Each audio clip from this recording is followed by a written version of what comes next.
La suite maintenant de nos séries de la semaine en commençant par la fraîcheur et la beauté de quelques lacs de Provence et des Alpes, vous le savez.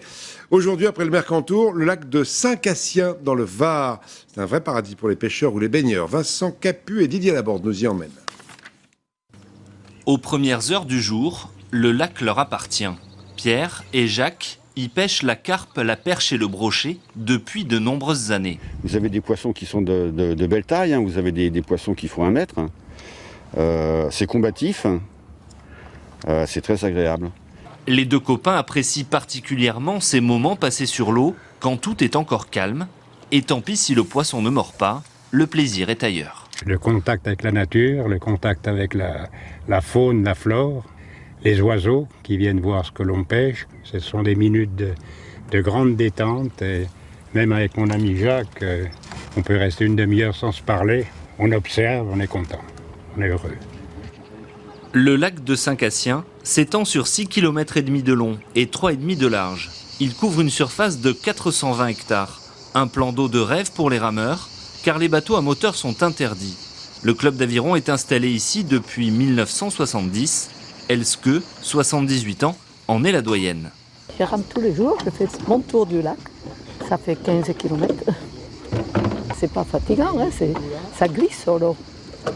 Et sur le bateau, elle est toujours une excellente coéquipière. Elle vaut son poids, elle rame très bien et vraiment c'est magnifique de la voir. Sur la route des vacances, le lac est une halte rafraîchissante, un lieu idéal pour se baigner et pique-niquer au bord de l'eau, loin des plages bondées du littoral. Ah, on est bien là, il n'y a rien à dire, on est bien, on est au frais et il fait beau. En quête de nature et de tranquillité, cette famille originaire du nord de la France y revient presque chaque année. On est venu avec les enfants lorsqu'ils étaient petits. Et puis maintenant, on vient avec les petits-enfants. C'est toujours aussi agréable, ça n'a pas changé. Le calme, la tranquillité familiale, et puis alors l'eau est douce, et elle est même meilleure dans l'eau que dehors. Pour veiller sur ce formidable écrin de verdure, Alice et Richard patrouillent quotidiennement sur les sentiers qui longent le lac. Ce qu'ils traquent en priorité, ce sont les feux et les barbecues, interdits en raison du risque d'incendie. Les pêcheurs campent là le soir, qui n'ont pas le droit, donc souvent ils ont des réchauds où ils font du feu sauvage. Comme vous voyez, on est dans une réserve en plus, donc ça peut prendre très vite. On a un peu de vent aujourd'hui. En une saison, ils parcourent plus de 4000 km, soit l'équivalent de 72 tours du lac. Le cheval, un animal passe-partout dont la seule présence débloque parfois une situation. Je pense qu'on est quand même beaucoup mieux accepté avec un cheval qu'avec une moto. Le contact est quand même bien facilité avec l'animal.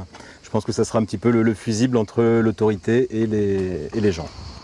Car ces rives, sauvages et boisées, attirent en été des milliers de visiteurs, tombés sous le charme du lac et du chant des cigales qui résonnent sous les arbres comme un hymne aux vacances.